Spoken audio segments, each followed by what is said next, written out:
보라, 내가 새 일을 행하리니. 이사야 43장 14절에서 21절 말씀입니다. 너희의 구속자여 이스라엘의 거룩하니 여호와가 말하노라. 너희를 위하여 내가 바벨론에 사람을 보내어 모든 갈대아 사람에게 자기들이 연락하던 배를 타고 도망하여 내려가게 하리라. 나는 여호와 너희의 거룩한 이요 이스라엘의 창조자여 너희의 왕이니라. 나 여호와가 이같이 말하노라.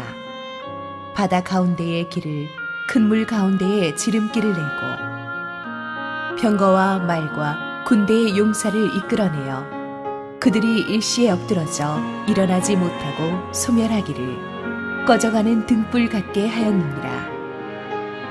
너희는 이전 일을 기억하지 말며 옛날 일을 생각하지 말라.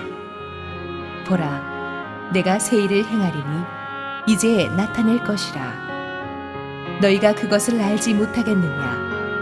반드시 내가 광야의 길을 사막의 강을 내리니 장차 들짐승 곧 승냥이와 타조도 나를 존경할 것은 내가 광야의 물을 사막의 강들을 내어 내 백성 내가 택한 자에게 마시게 할 것이니라.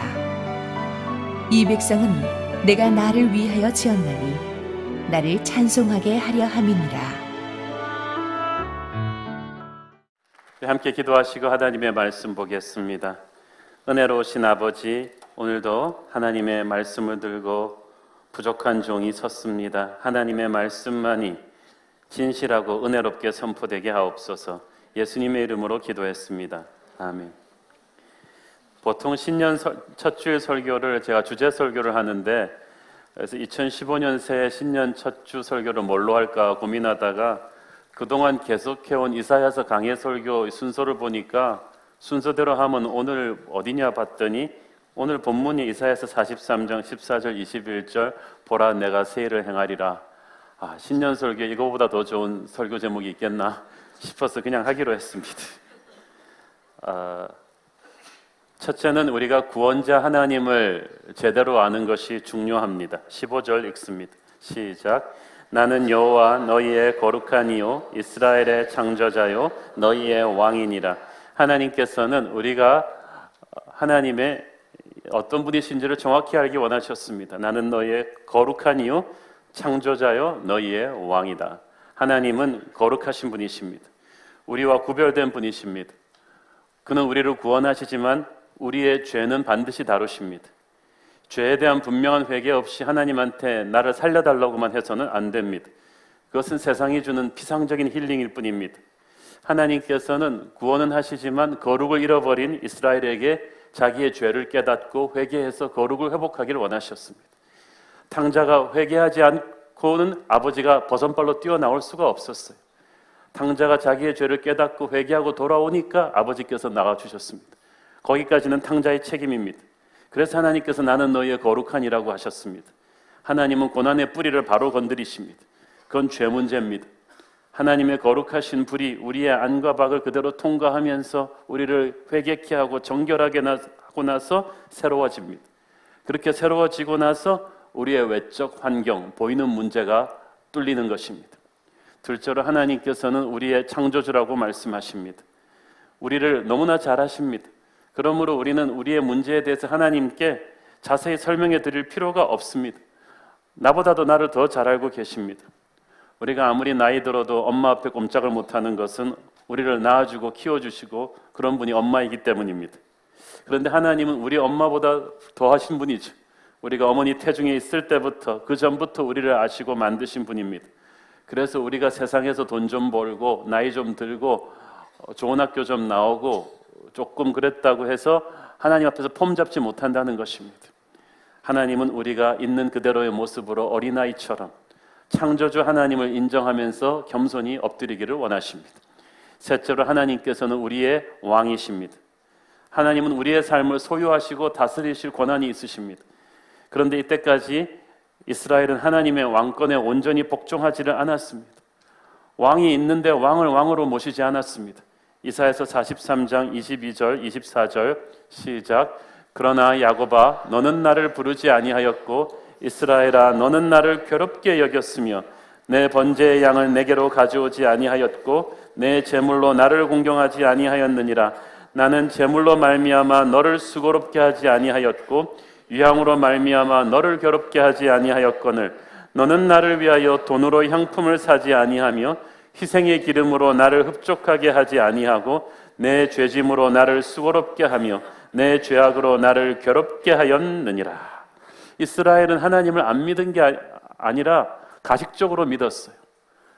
몸은 예배를 드리는데 마음은 떠나 있었어요. 우상숭배 다 하고 남은 시간에 마지못해 의무감으로 형식적으로 예배했습니다. 그렇게 예배가 타락하니까 삶이 타락할 수밖에 없었습니다. 그래서 그들의 죄악이 더해가면 갈수록 하나님은 고통스러우셨습니다. 아무리 하나님의 백성이라고 해도 하나님은 거룩이신데 그들의 죄악을 그대로 방치할 수는 없었습니다. 무엇이 죄였습니까? 예배를 안 드려서가 죄가 아니라 타락한 예배를 드려서 죄입니다. 그들의 왕이신 하나님을 왕으로 대접하지 않았던 것이 죄입니다. 세상 사람들은 몰라도 하나님의 사람들은 그렇게 살아서는 안 되었어요. 그래서 하나님이 그들의 죄를 다루셨습니다. 하나님은 그들을 사랑했지만 그들의 죄를 묵과할 수는 없어서 바벨론을 심판의 도구로 사용하셨습니다. 바벨론에 의해서 나라가 망했습니다. 그들은 70년 동안 포로 생활을 하고 이제 돌아오게 되었습니다. 하나님께서는 포로 생활을 끝내고 돌아오는 그들에게 다시 말씀하십니다. 이제는 확실히 알겠느냐? 내가 너희의 왕이다. 이 고난의 의미를 알겠느냐? 너는 나를 진정한 왕으로 대해야 한다는 메시지를 주신 것입니다. 그렇지만 이제 회개하고 고난을 통해서 돌아오는 그들에게 하나님은 새롭고 놀라운 구원을 주실 것이라고 약속하십니다. 16절 17절 읽습니다. 시작. 나 여호와가 이같이 말하노라. 바다 가운데의 길을 큰 물 가운데에 지름길을 내고 병거와 말과 군대의 용사를 이끌어내어 그들이 일시에 엎드려져 일어나지 못하고 소멸하기를 꺼져가는 등불 같게 하였느니라. 하나님께서는 우리가 기적의 구경꾼이 아니라 기적의 주인공이 되기를 원하십니다. 지금 읽은 이 말씀의 사건은 오래전 모세를 따라 홍해바다를 건너서 출애굽했던 모세의 기적을 말하는 것입니다. 일시에 엎드리지 못하고 소멸된 병거와 말과 군대와 이 용사들은 이스라엘을 쫓아오다가 몰살당한 애굽의 전차대 9,000승을 말하는 것입니다. 그 엄청난 기적을 하나님께서는 다시 상기시켜 주십니다. 그 위대한 출애굽의 기적을 언급하신 뒤에 바로 그 다음 18절에서 말씀하십니다. 너희는 이전 일을 기억하지 말며 옛날 일을 생각하지 말라. 아니 하나님이 얘기해놓고 또 하나님이 기억하지 말라 그러십니까? 홍해 사건이 중요하지 않다는 것이 아니라 앞으로 다가올 영광스러운 미래의 축복을 기대하라는 것입니다. 홍해가 갈라지는 사건은 이스라엘 민족사에서 가장 통쾌한 엄청난 하나님이 그들과 함께 하신다는 상징적인 엄청난 사건이죠. 우리 민족의 역사에서도 보면 외세 침략에서 살아난 엄청난 사건들이 있죠. 한산도 대첩, 살수 대첩 이런 거 다 기억하잖아요. 그런데 이스라엘 사람들은 힘들 때마다 홍해의 기적을 떠올렸습니다. 출애굽의 그런 기적. 그것은 이스라엘 역사의 최고의 작품이었습니다. 그런데 설마 자기들 인생에 그것이 다시 재현될 거라고는 생각하지 않았던 거예요. 근데 하나님께서 말씀하십니다. 너희는 옛날 일을 생각하지 말라. 이 말은 무슨 말입니까? 홍해의 환상에만 젖어 있지 말고 그것이 왜 너희들 미래에 다시 재현될 거라는 생각은 하지 못하느냐. 아무리 좋았던 과거라도 과거는 과거일 뿐이다. 오늘을 사는 너희에게는 관계가 없다. 이제 너희들 자신의 출애굽 역사가 시작될 것이다. 기적은 감상하는 게 아니라 자기가 직접 체험해야 되는 거예요. 오순절 다락방 성령 강림 사건을 많은 교회들이 전설처럼 얘기합니다만 그 부흥은 우리의 시대에 우리의 교회에 반드시 재현될 것을 믿어야 합니다. 부흥과 기적을 남의 얘기하듯 하지 마십시오. 오늘날 우리 시대, 우리의 현실에서도 일어날 수 있습니다. 모세 당시의 세계 최강대국이 애굽이었다면 이사야 당시의 최강대국은 바벨론입니다. 애굽이 무너질 수 있다면 바벨론도 무너질 수 있습니다. 너희들 세대의 그 기적의 재현을, 리바이벌을 다시 경험할 거라는 뜻입니다. 바벨론이 붕괴된다고 하나님 말씀하십니다. 14절 읽습니다. 시작. 너희의 구속자요 이스라엘의 거룩하니 여호와가 말하노라. 너희를 위하여 내가 바벨론의 사람을 보내어 모든 갈대아 사람에게 자기들이 연락하던 배를 타고 도망하여 내려가게 하리라. 자, 여기서 보면은 이 바벨론을 무너뜨릴 사람을 보내겠다는 거예요. 바벨론을 무너뜨릴 사람은 페르시아 왕 고레스입니다. 그런데 이 바벨론이 무너진다는 것은 상상할 수도 없었어요. 우리가 북한이 무너진다 뭐 이런 거는 다들 시나리오를 얘기합니다만 우리 시대 여러분 미국이 무너진다, 중국이 무너진다 이거 상상할 수가 있나요? 무너질 수 없는 대상이에요. 보니까 모든 갈대아 사람, 바벨론 사람들이 갈대아 사람이에요. 그들이 자기들이 연락하던 배를 타고 도망가게 될 것이다. 유프라테스 강변에 위치한 바벨론은 세계 최고의 무역선들과 군선들을 가지고 있었습니다. 그것들을 가지고 그들은 세계의 부를 걸머쥐었고 수많은 전쟁에서 승리했습니다. 그들은 정복하는 자들이었지 정복당하는 자들이 아닙니다. 남을 추격하는 자들이었지 추격당하는 자들이 아닌데 전세가 역전돼서 그들이 도망가게 된다는 것입니다. 붕괴된다는 거예요. 이거는 그들 세대에 있을 수 없는 일입니다. 왜? 하나님이 주도하신 일이기 때문입니다. 하나님의 백성들을 핍박하는 자들을 하나님이 심판하십니다. 여기서 우리는 무엇을 봅니까? 하나님의 백성을 공격하는 어둠의 세력들이 오늘도 있습니다. 마귀들의 세력들과 그 하수인들이 있는데 하나님의 백성을 하나님의 교회를 공격하는 이 세력들이 있는데 굉장히 그 세력이 강성해 보여요. 우리는 너무나 무기력해 보이지만 반드시 무너지게 될 것입니다. 불순종한 하나님의 백성들을 징계하는 도구로 하나님께서 잠시 그 악의 세력을 그 득세를 허락하실 수는 있습니다. 그러나 하나님의 백성들이 회개하고 돌아오면 십자가 보혈의 은혜 안으로 들어오면 그때부터 하나님이 하나님의 백성들을 대신해서 싸우실 것입니다. 그 악의 세력들을 무너뜨리실 것입니다. 하나님의 백성들을 공격하는 어둠의 세력들은 한 길로 왔다가 열 길로 도망가게 될 줄로 믿습니다. 그리고 하나님이 우리의 인생에 새 일을 행하십니다. 19절 보십시오. 시작. 보라 내가 새 일을 행하리니 이제 나타낼 것이라 너희가 그것을 알지 못하겠느냐 반드시 내가 광야의 길을 사막의 강을 내리니 보세요. 하나님이 새 일을 언젠가는 행할 것이 아니고 이미 새 일을 행하고 계십니다. 영어 성경에 보니까 I am doing a new thing 이미 시작되었다는 거예요. 여러분 하나님의 손이 이미 우리 안에서 일하고 계심을 믿으십니까? 이미 시작되었어요. 이미 하나님이 움직이기 시작하셨습니다. 그 하나님의 움직임을 그냥 보라고 합니다. 설명할 수가 없으니까 보라고 합니다. 너무 아름답고 너무 장엄한 것은 입으로 설명이 안 되니까 그냥 봐야 됩니다. 너희가 그것을 알지 못하겠느냐? Do you not perceive it? 네가 그것을 보지 못하느냐? 그 말은 무슨 말이냐 하면 이미 축복이 나타나고 있는데 하나님이 역사하고 계신데 네가 영의 눈이 없으면 그걸 보지 못한다는 거예요. 하나님의 역사가 이미 우리에게 시작되고 있습니다. 기도해야 이 영의 눈이 뜨여서 하나님의 움직이시는 것을 새 일을 행하시는 것을 느끼게 될 것입니다. 기도해서 보혈의 눈으로 봐야 합니다. 은혜의 눈으로 보면 하나님이 새 일을 행하시는 것을 우리는 느낄 수가 있습니다.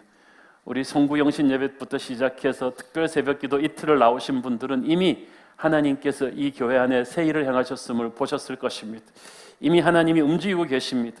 이걸 보지 못하면 우리에게는 원망과 불평과 두려움만 가득 차게 됩니다.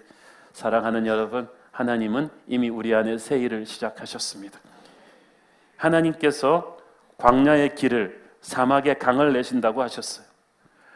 이스라엘의 광야는 진짜 사막이에요. 거기서 살아남기 위해서는 두 개가 절실히 필요합니다. 길을 찾아야 되고요, 물이 있어야 돼요. 이 두 가지가 절실한데 하나님께서 그거 둘 다 주시겠다는 것입니다. 자, 여러분, 오늘 우리가 집중하고자 하는 핵심 포인트는 하나님께서 광야의 길을 내신다는 것의 영적인 의미를 깨닫는 것입니다. 광야는 상식적으로 길을 찾을 수가 없는 것입니다. 그래서 광야예요.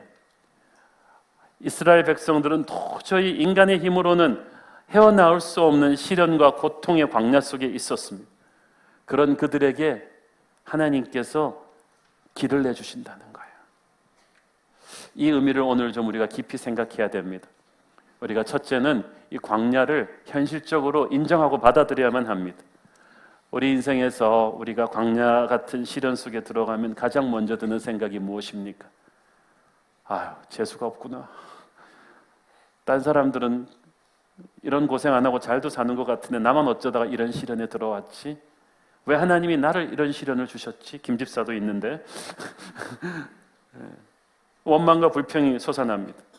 그러나 이 광야를 피할 수 없는 현실로 일단은 그냥 받아들이는 게 중요합니다. 빗속을 걸어가면 아무리 우산을 써도 젖게 돼 있습니다. 그렇게 받아야 됩니다. 타락한 세상에, 죄로 물든 세상에, 하나님의 사람을 싫어하는 마귀가 권세 잡은 세상에서 사는 인간으로서 어쩔 수 없이 광야의 시련은 통과해야 됩니다. 그로 인해 놀라거나 충격을 받거나 낙담해서는 안 됩니다. 그렇지만 중요한 것은 하나님이 우리를 사랑한다는 것입니다. 그래서 우리에게 광야를 허락하신 주님이시라면 반드시 이 광야에서 죽지 않을 길을 보여주실 것입니다. 죽을 만큼 힘든데 죽지는 않아요. 고린도전서 10장 13절 시작. 사람이 감당할 시험 밖에는 너희가 당한 것이 없나니 오직 하나님은 미쁘사 너희가 감당하지 못할 시험 당함을 허락하지 아니하시고 시험 당할 즈음에 또한 피할 길을 내사 너희로 능히 감당하게 하시느니라. 자, 여기 두 가지가 있죠. 너희가 감당할 수 있는 것만까지만 하나님이 허락하신다. 그러니까 하나님이 여러분의 영적인 체급을 아십니다. 미들급한테 헤비급 시련을 주지 않는다는 거예요. 그러니까 아이고 나 죽겠어요 그러지만 죽을 것 같은 정도는 아닙니다. 하나님이 체급을 허락했기 때문에. 그렇지만 또 그 체급이라도 너무 힘들 때는 하나님이 피할 길이 뻘끔 보인다는 거예요. 감당하게 하신다는 거예요. 이 광야의 시험을 보면요, 그 고난에서 그냥 끝나버리는 사람이 있고 그 고난을 넘어서는 사람들이 있습니다. 그 고난에서 그냥 끝나고 무너지는 사람들은 대부분 그냥 시련 앞에서 딱 멈춰서 꼼짝도 하지 않습니다. 그냥 최대한 빨리 이 고난이 지나가기를 바랄 뿐입니다. 그런데 하나님은 그 이상의 것을 원하세요. 하나님은 이 고난을, 이 광야를 우리와 아주 다른 눈으로 보시거든요. 어떤 의미에서 고난은 하나님의 선물입니다. 하나님의 관심은 우리를 이 고난 밖으로 끄집어내는 데 있지 않고 고난을 잘 통과하도록 도와주시는 데 있습니다. 이 고난에 대한 하나님의 접근 방식은 통증에 대한 환자와 의사의 접근 방식이 다른 것처럼 다릅니다. 환자가 아파가지고 의사한테 가죠. 환자가 원하는 것은 빨리 그 아픔이 멎는 거예요. 그래서 환자를 가장 기쁘게 해주는 방법은 진통제를 놔주는 겁니다. 그래서 돌팔이 의사일수록 진통제를 계속 놔줍니다. 근데 진통제는 마약이잖아요. 순간은 아픔을 잊지만은 그거는 속이는 거예요. 그러나 진짜 의사는 이 통증이 보다 깊은 병의 증상임을 알기 때문에 수술과 물리치료 같은 또 다른 새로운 통증을 처방해 주죠. 환자는 선택할 수가 있습니다. 통증이 재발할 걸 알면서도 당장 살기 위해서 진통제만 맞을 수가 있고, 또는 좋은 의사를 믿고 진짜 조금 힘들지만 치료 과정을 겪으면서 병의 뿌리를 발본색고 내버릴 수도 있습니다. 우리가 삶의 광야길을 통과할 때도 마찬가지입니다. 하나님의 뜻은 우리가 이 광야에서 빨리 빠져나오는 게 문제가 아니라 하나님의 페이스대로 하나님이 가르쳐 주시길 원하는 것을 깨달아가면서 문제를 통과하는 것입니다. 하나님은 이 광야를 통해서 우리가 좀 더 예수님 가까운 사람으로 나오기를 원하시거든요. 그래서 이를 악물고 견뎌내기만 하는 게 아니라 이를 통해서 더 성숙해지고 더 겸손해지고 더 정결해지고 더 지혜로워지고 더 예수님 닮은 모습으로 광야를 통과하는 것이 하나님의 뜻입니다. 하나님은 그 무엇보다도 우리를 하나님께로 가까이 오게 하시려고 광야를 사용하십니다. 이 광야의 시련만큼 우리를 절망하게 하는 게 있습니까? 우리를 겸손하게 하는 게 있습니까? 광야로 들어가면 우리는 비로소 눈을 땅에서 들어 하늘을 보게 됩니다. 비로소 스마트폰을 끄고 기도를 하게 됩니다. 내 힘으로 해결할 수 있었다면 벌써 해결했을 것입니다. 그런데 이 광야의 특징은 내 모든 자원을 다 동원해도 해결이 안 된다는 거예요. 설득이 안 되는 거예요. 그래서 이 광야의 시련은 나를 내 한계점 끝까지 데려갑니다. 거기는 내 인맥과 지혜와 힘과 의지가 바닥나는 곳입니다. 내 바닥을 본다는 거 결코 좋은 일은 아닙니다. 너무나 자신이 무기력하게 느껴지거든요. 암만 변명해봤자 안 돼요. 암만 아는 사람 동원해봤자 풀리지가 않아요. 내가 바닥을 치는 곳입니다. 내 한계점, 내 끝에 가는데 거기에 하나님이 참으로 계십니다. 거기서 우리는 우리가 전에 알지 못하던 하나님의 지혜와 자원과 사랑을 새롭게 보게 됩니다. 때로는 하나님이 광야에서 일하시는 방식은 쓰레기로 막힌 메마른 시대에 시원한 폭풍우를 부어놓은 것과 같습니다. 폭풍우가 쏟아질 때는 고통스럽지만 그게 끝나고 나면 시원하고 맑은 시냇물이 흘러들어와서 나를 살립니다. 폭우가 아니었으면 그 쓰레기가 이렇게 다 청소되지 않았을 거예요. 서울 하늘을 가득 덮었던 황사가 하룻밤 비가 시원하게 폭풍우가 치고 나면 쫙 거칩니다. 폭풍우가 칠 때는 고통스러웠는데 그거 아니고는 내 영혼에 껴인 그 더러움이 씻겨나갈 도리가 없었어요. 시련의 광야는 우리를 하나님께로 가까이 데려갑니다. 시편 34편 18절 시작. 여호와는 마음이 상한 자를 가까이 하시고 중심으로 통회하는 자를 구원하시는도다. 자, 이 두 가지가 참 재밌죠? 일단 마음이 상한 자를 가까이 하시는데 단순히 마음이 상하기만 한 게 아니라 거기서 진심으로 가슴을 치며 회개하는 자를 또 구원하십니다. 여러분이 마음이 상했으면 하나님이 가까이 오세요. 근데 마음만 상했고 나는 상처를 받았다, 나는 피해자다 이러고만 있으면은 구원을 경험하지 못해요. 내가 죄인입니다. 나를 회개하며 나를 내려놓는 부서짐이 있으면 가까이 오신 하나님이 또 나를 구원하십니다. 여러분, 시련은 하나님께 가까이 가는 축복의 통로 아닙니까? 우리가 경험한 가장 뜨거운 예배는 아마 우리가 가장 힘들 때 드렸던 예배였을 거예요. 마음이 무너져 내리고 세상이 홀로 버려진 것처럼 느껴졌을 때, 아무것도 선택할 수 없고 뭘 선택해도 악수 같고 심한 고통으로 신음조차 할 수 없을 때 우리는 가장 진실한 기도를 쏟아내고 가장 간절한 예배를 드립니다. 그때 부르는 찬양은 우리는 평생 잊지 못합니다. 우리는 광야가 아니고는 절대 깨달을 수 없는 하나님의 새로운 면에 대해서 배우기 시작합니다. 그래서 하나님은 우리가 광야를 비껴가지 않으시고 통과하게 하세요. 여러분, 하나님이 요셉을 사랑하셨죠. 하나님이 요셉을 감옥에 억울한 누명 쓰고 갇히지 않게 하실 수도 있었죠. 하나님이 다니엘 사랑하시죠. 사자굴에 던져지지 않게 하실 수도 있었죠. 요셉과 다니엘은 가지고 있던 모든 명예가 먹칠을 당하고 사람들 앞에 조롱거리가 되면서 모든 것을 잃고 감옥에 들어가고 사자굴에 던져졌어요.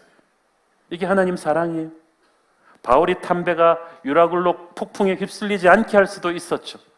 그런데 그렇게 하지 않으셨어요. 그 결과 그들의 잃어버린 명예는 더 높아졌고 그들은 하나님께 더 가까이 간 업그레이드된 믿음의 거인들이 되었습니다. 고통은 우리가 하나님을 바라보게 하고 우리 자신보다 하나님을 더 의지하게 하고 우리 안에 있는 우상을 다 쓸어갑니다. 하나님의 자녀들에게 일어나는 모든 일들은 고난을 포함해서 하나님의 데스크를 거친 것들입니다. 마귀나 다른 이들이 이걸 악하게 사용하려 할 때 하나님은 그 모든 일들을 선을 위해 사용하실 줄을 믿습니다. 그래서 우리에게 일어나는 뜻밖의 이 시련 같은 사건들은 사고 같지만 하나님의 계획 안에 다 들어있었어요. 그래서 하나님께서 자꾸 하시는 말씀이 그거잖아요. 두려워 말라, 그리고 또 놀라지 말라. 나는 너의 하나님이 됨이니라. 하나님은 어떻게든 이 부서진 퍼즐 조각을 가지고도 합력해서 선을 이루게 하실 것을 믿어야 합니다. 그러니까 너무 힘들어도 여러분 눈물 한번 닦으시고 하나님의 손을 잡고 오늘 하루를 더 견디시기를 바랍니다. 이 광야의 고난은 우리 안에 불순물을 태워 없애는 연단의 불입니다. 하나님께서는 광야의 시련을 통해서 우리로 하여금 땅에서 눈을 들어 하늘을 보게도 하시지만 또 우리 안에 내면 세계를 보게 하십니다. 처음 시련을 부딪히면 우리에게는 억울한 마음, 원망하는 마음, 모든 문제의 원인을 남에게 전가하는 마음이 가득합니다. 그렇지만 하나님께서는 우리 안에 있는 껄끄러운 옛사람의 모습도 직면하게 하십니다. 처가살이 하면서 외삼촌 라반한테 야곱이 얼마나 많이 속습니까? 야곱을 속인 라반은 분명히 잘못한 거죠. 그런데 그 과정에서 야곱은 오래전 형과 아버지를 속였던 자신의 모습을 기억했을 것입니다. 사기꾼이 자기가 사기당하니까 옛날에 자기가 사기칠 때 저질렀던 죄가 생각이 난 거예요. 상처를 받으면서 희한하게 성령께서 내가 옛날에 남에게 준 상처를 생각나게 하십니다. 하나님은 우리가 정직하게 이런 내면의 잘못된 모습들을 깨닫고 고치도록 인도하십니다. 그래서 그 사람이 우리를 고치라고 손가락질할 땐 고통스러운데 성령의 부드러운 만지심으로 우리를 깨닫게 하시고 회개케 하시고 치유하실 때는 눈물이 나요. 은혜가 돼서. 그렇게 하시면서 동시에 하나님의 다른 손은 우리가 풀 수 없는 고난을 풀어가십니다. 우리의 대적들을 잠재우시면서 해결하세요. 하나님의 멀티태스킹이에요. 베드로전서 1장 7절 시작. 너희 믿음의 확실함을 불로 연단하여도 없어질 금보다 더 귀하여 예수 그리스도께서 나타나실 때에 칭찬과 영광과 존귀를 얻게 할 것이니라. 이 금을 불에서 연단해서 불순물을 제거할 때 이걸 너무 오래 넣어두면 금 자체가 녹아 없어집니다. 그래서 적당한 타이밍에 불순물만 녹아 없어졌을 때 탁 꺼내는 게 대장장이의 짭입니다. 옛날에 한 대장장이에게 누가 물어봤습니다. 언제쯤 꺼내야지 됩니까? 언제쯤 금을 꺼내야 불순물만 녹고 금은 녹지 않고 나옵니까? 그랬더니 대장장이가 대답했습니다. 그 금에 내 얼굴이 비칠 때쯤입니다. 우리가 언제까지 연단의 불 속을 통과하게 됩니까? 우리 안에 있는 옛사람의 불순물이 녹고 예수님의 형상이 나타나기 시작할 때 주님께서 지체 없이 꺼내주실 줄로 믿습니다. 하나님은 우리를 예수님을 본받게 하십니다. 그래서 우리가 어쩌면 예수님이 경험했던 것과 똑같은 경험을 하게끔 허락하시는지도 모르겠습니다. 예수님이 겪으셨던 배고픔, 예수님이 겪으셨던 외로움, 유혹, 악성 루머, 근거 없는 독한 비난과 공격과 스트레스와 거절감과 슬픔과 아픔을 다 겪게 합니다. 그래서 이런 시련을 겪을 때 우리는 문제를 보는 게 아니라 우리 시련의 길을 먼저 지고 가셨던 예수님을 바라봐야만 합니다. 스테반을 돌을 치려 하던 무리들이 다가올 때 스테반은 그들을 보지 않고 하늘의 예수님을 보았습니다. 집중을 어디에 하는가가 우리의 감정을 결정합니다. 내 안에 하나님 원치 않으시는 더러운 것을 씻어내시는 하나님의 뜻을 집중해야 됩니다. 나를 위해 예비하신 천국의 상급을 준비하셔야 됩니다. 그걸 바라보는 사람은 감정을 가라앉힐 수가 있습니다.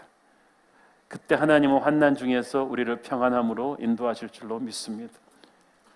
그리고 중요한 것 한 가지, 오늘 통과하는 광야의 이 시련은 훗날 하나님이 우리를 사용하시는 사역의 도구로 사용될 것입니다.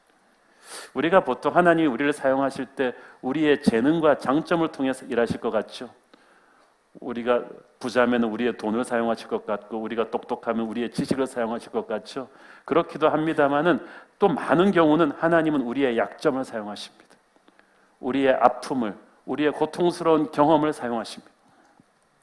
감옥에 갇힌 재소자들을 위로하는 사역을 가장 잘하는 분들은 자신이 감옥 생활을 했거나 자신의 사랑하는 가족이 감옥 생활을 했던 분입니다. 다운 증후군 아이를 둔 부모를 대상으로 사역하는 일을 가장 잘하는 분들은 자기 아이가 다운 증후군 걸린 아이들을 믿음으로 키워본 부모들이에요. 하나님께서는 약할 때 강함 되십니다. 우리를 어떤 사역에 준비시키기 위해서 의도적으로 우리 인생에 아픈 경험을 허락하시는 때가 있습니다. 고린도후서 1장 4절에 그 말씀이 나옵니다.